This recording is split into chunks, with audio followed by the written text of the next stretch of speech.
자들이 가장 그래도 매출이 많이 오른 때가 연말이잖아요. 특히 이제 외식업 같은 경우에는 더더욱이나 더 그렇고요.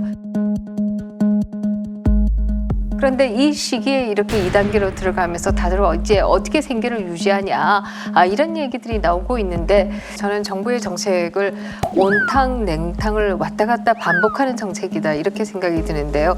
조금 괜찮아지는 것 같으면 정부가 뭐 소비 쿠폰이다 뭐다 해서 나가서 놀아라라고 했다가 조금 더 하면 또 막 확 좋아오다가, 그런데 사람이라고 하는 게 용수철처럼 팍 좋아졌다가 팍 튀었다가 이게 되는 게 아니잖아요. 다 생활의 어떤 그 지속성이라고 하는 것이 있고 이런데, 근데 끊임없이 이렇게 온탕과 냉탕 정책을 반복하니까 이제 너무 힘들다, 어떻게 거리두기 더 이상 또 어떻게 해, 이렇게 하는 반응도 지금 너무 많아진 것 같아요. 맞습니다. 그 8대 소비 쿠폰, 그 쿠폰이 나온 게 그분들이 굉장히 어렵기 때문에 나온 거잖아요. 숙박, 관광, 공연, 영화, 전시, 뭐 체육, 외식, 농산물 이런 쪽이 어려우니까 그쪽에다 소비 쿠폰을 준 건데, 사실은 그 중에서도 현금으로 직접 주는 것이 진짜 필요한 사람들은 그 밑에서 일하는 사람들이잖아요. 직접적으로 일하는 사람들. 그런 사람들을 이런 8대 소비 쿠폰을 줄 수 있는 곳에서 찾아서 그런 분들한테 지원을 해주는 게 이게 정부가 또는 지자체가 제대로 하는 방법이 아닌가. 요즘 그 젊은 사람들 중에서 굉장히 고통받는 사람들이 있어요. 누구냐면은 예비 신랑 신부. 그렇죠. 네, 결혼을 해야 되는, 제 주위에도 있어요. 예식장 다 잡아놓고 결혼식을 못 하는 거예요. 그래서 지난번에 9월 달인가 언제 그 국민의힘의 그 이영 의원이 이거에 대해서 소비자 분쟁 기준이 좀 필요하지 않냐, 위약금 같은 거를 다 내야 되거든요. 현재까지는 소비자보호원에서 9월 29일 날 이거를 바꿨어요. 이제는 단계에 따라서 위약금의 일정 부분을 감면받을 수 있게끔 분쟁 기준이 나왔어요. 아주 잘 됐네. 예, 뭐 이 점에 대해서 예비 신랑 신부들이 좀 참조했으면.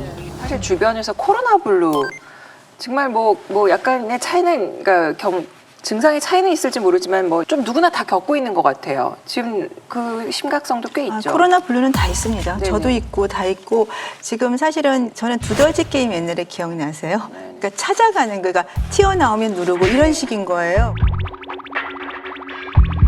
사실은 뭐 5월, 8월 이럴 때 이미 그 조용한 전파들이 계속 되고 있었고, 해외 입국도 계속 좀 조정해달라고 말씀을 드렸는데 해외에서 계속 들어오고 있었고. 뿐만 아니라 지금도 말씀하셨지만 외국에서 매일 지금도 확진자가 들어오고 있는 중이거든요. 10명에서 20명 사이로 계속 매일 확진자가 나오고 있어요. 참 다양한 나라에서 들어오고 있고, 우리나라에서 발생하는 것도 지금 굉장히 괴로워 죽겠는데 해외에서도 계속 들어오고 있거든요. 확진된 사람들이. 그 사람들이 여기 와서 확진이 되기도 하고, 우리나라로 치료를 받으러 오는 건지 그 사람들이 사업을 하러 오는 건지 도대체 무엇 때문에 우리나라에 걸려서 들어오는지를 국민들한테 좀 밝혀줬으면 좋겠어요. 그러니까 중국 같은 경우는 PCR 검사를 3시간 간격으로 다른 병원에서, 지정병원에서 해서 들어와야 되거든요. 그럼 정말 어려운데 우리나라는 안 하잖아요. 그러니까 PCR 검사만 정확히 이렇게 2번씩 나눠서 들어오라면 아마 정말 들어올 수 있는 사람이 한정적이기 때문에 해외 입국을 막아야 국내가 조절이 되거든요. 그러니까 말씀하신 대로 이게 같이 가야 된다고 생각합니다. 그렇죠.